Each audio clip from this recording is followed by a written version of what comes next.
तो good morning friends. आज आउ एक नुआ ब्लॉग रे समस्त स्वागत जनाऊँगी। तो आजिकार विषय वस्तु जदि आलोचना करी ताहा मुख्यतः सदाचार उपरे आलोचना करा जाउची। तो श्री श्री ठाकुर अनुकूलचंद्र मतरे ये जो सदाचार टिकक अच्छी ताहा तीन प्रकार हो पारे। मानसिक सदाचार, शारीरिक सदाचार एवं आध्यात्मिक सदाचार। शारीरिक सदाचार विषय तो आमे बहुत अज्ञ अच्छु, कारण शारीरिक सदाचार मनीष जहाँ शिखी नाला ताहा कोविड जो पेंडेमिक होता ताहा जरिया आम बहुत जिन शिखीगलु। केमिति परिष्कार परिच्छन्न रहा जाए, केमिति खाया जाए, केमिति हाथ धुआ जाए, केमिति स्नान करा जाए, केमिति शौच करा जाए, सब जिन आम कोविड आसला पर बहुत जिन जानीपारू। किंतु गोटे दुईटा मुख्य जिनस अच्छी जोटा मानसिक सदाचार और आध्यात्मिक सदाचार। ता भितर देखिए आम बहु रोग पीड़ित होता। जदि आम शारीरिक सदाचार रे 10 भागर रोग पीड़ित होता, किंतु मानसिक सदाचार भितर देखिए आम 90% कारण आम रही है रोगर कारण मानसिक सदाचार भितर देखिए। एवं आध्यात्मिक सदाचार मोर आमर समस्त भितर रहा दरकार। एवं आज मु टॉपिक विशेष भाव में आलोचना करी आमर मानसिक सदाचार उपरे।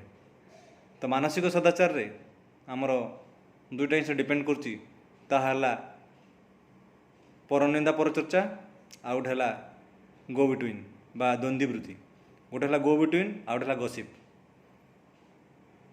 आम जो परनिंदा परचर्चा करूँ से समय आमको बहुत आनंद लगे, बहुत बढ़िया लगे समस्त विषय आलोचना करवा। किंतु मन रखा दरकार ता भीतर देखिए आमर मानसिक सदाचारटा क्षुण्ण हुए। से जो परनिंदा परचर्चा करने द्वारा आम क्या विषय गपुचु आम जानीपारूनी, किंतु परवर्ती अवस्था आम जो दुई जन तृतीय जन विषय कथा हो, से द्वितीय लोकटी तृतीय जन पाखे कौन कह आम जाने। किंतु सबुबले मोर मन टी रहा दरकार कि जो मु तृतीय लोक सागर कथा हो, तृतीय लोक विषय कथा हो, से द्वितीय लोकटी जहाँ जहाँ कह मु तृतीय लोकटा प्रेजेंट थिला बेले जहाँ जहाँ कही पारि थांती सेतकी कथा कहबी। मु फोन रे जदि जन सागर कथा हो थर्ड लोक विषय मु सेतिक मोर मानसिकतार सब मानसिक जगत भाविया दरकार कि थर्ड लोकटा मत कॉन्फ्रेंस कॉल से कथा गुड़ा शुणुची। सेतिकी कथा मु कहि पारि जदि जेतिकी से शुणी पारिबो सेतिकी कथा मु कहिया दरकार। सेतिकी जदि मोर बाक संयमता रहिबो ताहले जाइंकी जीवन रे गंडोल बहुत कम घटिबो। सेइथिमे परनिंदा परचर्चा एक रे तो विदाय देवार अछि, कारण ता द्वारा हमको किछि मिलेनी, तार किछि लाभ न थाए। सेइथिमे जेते शीघ्र आपण जोड़ी भी कथा हो तो आपण सेठू अवॉइड करबाक चेष्टा करिवे आ जमा गपिबेनी कहा विचार भी। ता द्वारा बहुत जिनस आम तार भल जिनस पाई परिबा। तापर गोटे जिनस अछि गो बिटवीन द्वंद्वीवृत्ति। सेटा बहुत खतरनाक जिनस। आम एटा घुणपोक परी बा उई परी एमिति माड़ी जीवो आम निजको भी सेतले संभाली परिबा नै। आम प्रति मुहूर्त आम मन रे आमर सब माइंड रखा दरकार कि मु जेमिति द्वंद्वीवृत्ति रक्षा पाए। मु कहा जदि कथा देथिबी, कहा जदि टंका पैसा व्यापार रे, फोन नंबर व्यापार मत जहाँ जो कथाटा देथिबी ताके मते प्राणपणे से कथाटा को मते चेष्टा करी मते सेटा मानिया पड़िबो। माने जेमिति मु कहा कही मेडिसिन नहीं आसबी, मु आज आनी पालिनी, 2 दिन पळेला, से लोकड़ा हैरान है।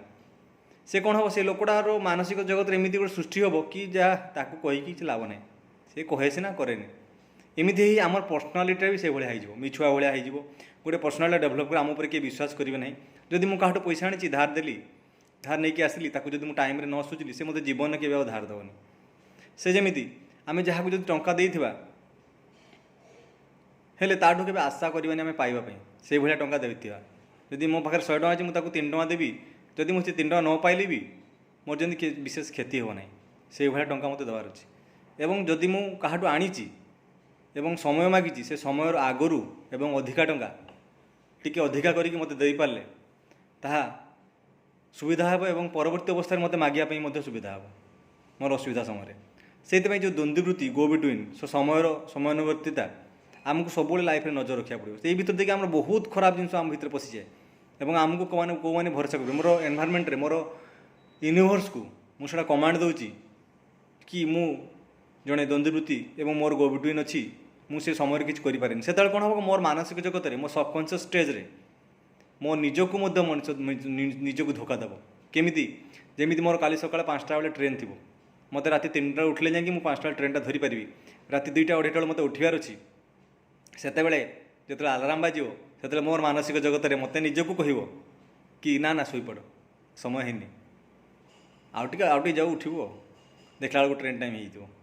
ସେଇଥିପାଇଁ ମୋ ନିଜକୁ ମଧ୍ୟ ମୁଁ ଯେତେବେଳେ କମାଣ୍ଡ ଦିଏ, ମୋ କାନଟା ଆଗ ଶୁଣୁଛି, ମୋ ସବକନସିୟସ୍ ମାଇଣ୍ଡ ଆଗ ଶୁଣୁଛି। ମୋ ସବକନସିୟସ୍ ମାଇଣ୍ଡଟା ହେଲା ମୂର୍ଖ। ସେଇଥିପାଇଁ ମୋ ମାନସିକ ଜଗତରେ ସବୁ ଜିନିଷର ରେଡ଼ି କରିବାକୁ ପଡ଼ିବ। ମାନସିକ ଜଗତରେ ମୋତେ ସେମିତି ଶୁଦ୍ଧ ହେବାକୁ ପଡ଼ିବ। ମାନସିକ ଜଗତରେ ମୋତେ ସେଇଭଳିଆ ପ୍ରିପାରେସନ୍ କରିବାକୁ ପଡ଼ିବ ମୋର ଜୀବନ ପାଇଁ, ମୋର ଆଗାମୀ ପାଇଁ, ଭବିଷ୍ୟତ ପାଇଁ, ଛୁଆ ପାଇଁ, ସ୍ତ୍ରୀ ପାଇଁ। ମୋର ସବୁବେଳେ ସେ କମାଣ୍ଡଟା ମୁହଁରୁ ଭଲ ଜିନିଷ ବାହାରୁଥିବ। ମୋର ମାଇଣ୍ଡକୁ କମାଣ୍ଡ ଦେବି, ଏଇ ଜିନିଷଟା ଭଲ ହେବ, ଭଲ ହେବ ସେମିତି। କାରଣ ମୋ ମାଇଣ୍ଡଟା ହେଉଛି ମୂର୍ଖ। କାରଣ ଯଦି ଆମେ ଶୁଣିବା, ଯଦି ମୁଁ ଗୋଟେ ଜାଗାରେ ଶୁଣିଛି, ଏୟାରପୋର୍ଟରେ ଯେତେବେଳେ ଏରୋପ୍ଲେନ୍ ଭିତରେ ଫାଷ୍ଟ ଯେତେବେଳେ ନିଆଁ ଲାଗିଗଲା କି କୌଣସି ଏମର୍ଜେନ୍ସି ସିଚୁଏସନ୍ ଆସିଲା, ସେତେବେଳେ କହୁଥିଲେ ଡୋଣ୍ଟ ପ୍ୟାନିକ୍, ଡୋଣ୍ଟ ପ୍ୟାନିକ୍। ସେତେବେଳେ ଡୋଣ୍ଟ ପ୍ୟାନିକ୍ କୁହାଗଲା, ଦେଖାଗଲା ଲୋକମାନଙ୍କ ଭିତରେ ପେନ୍ଟା ଆହୁରି ବଢ଼ିଯାଉଛି। ସେମାନେ ବହୁତ ଅତସ୍ଥିତ ବ୍ୟସ୍ତ ହୋଇଯାଉଛନ୍ତି। ଜଣାପଡ଼ିଲା କି ସେ ଯେ ଡୋଣ୍ଟ ପ୍ୟାନିକ୍ ଭିତରେ ପେନ୍ ୱାର୍ଡ଼ଟା ରହୁଛି। ଲୋକମାନେ ସେ ପେନ୍ଟାକୁ ଗ୍ରହଣ କରୁଥିଲେ, ଡୋଣ୍ଟ ଯାହା ବୁଝୁନଥିଲେ।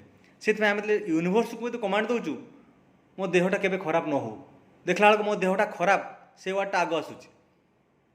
ଆମେ ଯଦି ସେତେବେଳେ ସେଇ ଏରୋପ୍ଲେନ୍ରେ ୱାର୍ଡ଼ଟା ଚେଞ୍ଜ କରାହେଲା, ସେତେବେଳେ କୁହାହେଲା କି ରିଲାକ୍ସ ରିଲାକ୍ସ ରିଲାକ୍ସ, ଯେତେବେଳେ 1000 ଥର କୁହାହେଲା, ସେତେବେଳେ ମଣିଷ ଟିକେ ରିଲାକ୍ସ ହେଉଥିଲା। ସେଇଭଳି ଆମେ ୟୁନିଭର୍ସକୁ କ'ଣ କମାଣ୍ଡ ଦେଉ ଆମେ ନିଜେ ଜାଣିନି। କାଳେ ମୋର ପରୀକ୍ଷାରେ ଖରାପ ହେବ କି? ମୋର ପରୀକ୍ଷାରେ କେବେ ଖରାପ ହେବନି, କିନ୍ତୁ ୟୁନିଭର୍ସକୁ କମାଣ୍ଡ ଦେଉଛି ଫାଷ୍ଟ ଖରାପ। ସେଇଥିପାଇଁ ସବୁବେଳେ କହିବେ ଭଲ, ମୋର ସବୁବେଳେ ଭଲ ହେବ, ମୋର କିଛି ଖରାପ ହେବନି। କିଛି ଖରାପ ହେବ ନାହିଁ କହିବେନି, ମୋର ସବୁବେଳେ ଭଲ ହେବ। ସେ ଭଲଟା ଉଚ୍ଚାରଣ କରେ। ସେତେବେଳେ କ'ଣ ମୋର ୟୁନିଭର୍ସକୁ ଗୋଟେ ମାଇଣ୍ଡକୁ, ମୋର ସବକନସିୟସ୍ ମାଇଣ୍ଡକୁ ସେ କମାଣ୍ଡଟା ଯାଉଛି। ହେଲେ ଯାଇକି ମୋର ମାନସିକ ସ୍ୱାସ୍ଥ୍ୟଟା ରହିବ ଏବଂ ମୋର ପରିସ୍ଥିତି ଅବସ୍ଥାରେ ସେଇଟା ସ୍ୱାସ୍ଥ୍ୟକୁ ମଧ୍ୟ ଠିକ୍ କରିବ। ଏବଂ ଯାହା ମାନସିକ ଜଗତରେ ଭାବିବେ ତାହା ମୋର ୟୁନିଭର୍ସକୁ କମାଣ୍ଡ ଦେବ ଏବଂ ମୋତେ ସେଇଭଳିଆ ପରିସ୍ଥିତି, ସେଇଭଳିଆ ଜିନିଷ ମୋ ସେଇଭଳିଆ ଆସିବ। ମୁଁ ଯଦି ବାହା ହେଇନି, ମୋର ସେଇଭଳିଆ ସ୍ତ୍ରୀକୁ ଭାବିବି ଯେଭଳିଆ ମୋର ସ୍ତ୍ରୀ ଦରକାର।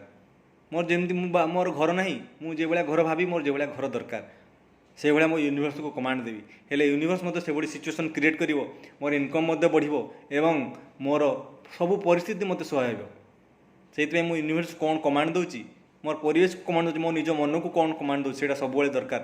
ସେଇଟା ହେଲା ମାନସିକ ସଦାଚାର ଭିତରେ ଯାଉଛି ଏବଂ ତାଦ୍ୱାରା ଆମର ବହୁତ ଉନ୍ନତି ହୋଇପାରିବ। ତ ଏତିକି କହି ଆଜିକାର ଏଇଠି ବ୍ଲଗ୍ଟିକୁ ଶେଷ କରିଛି।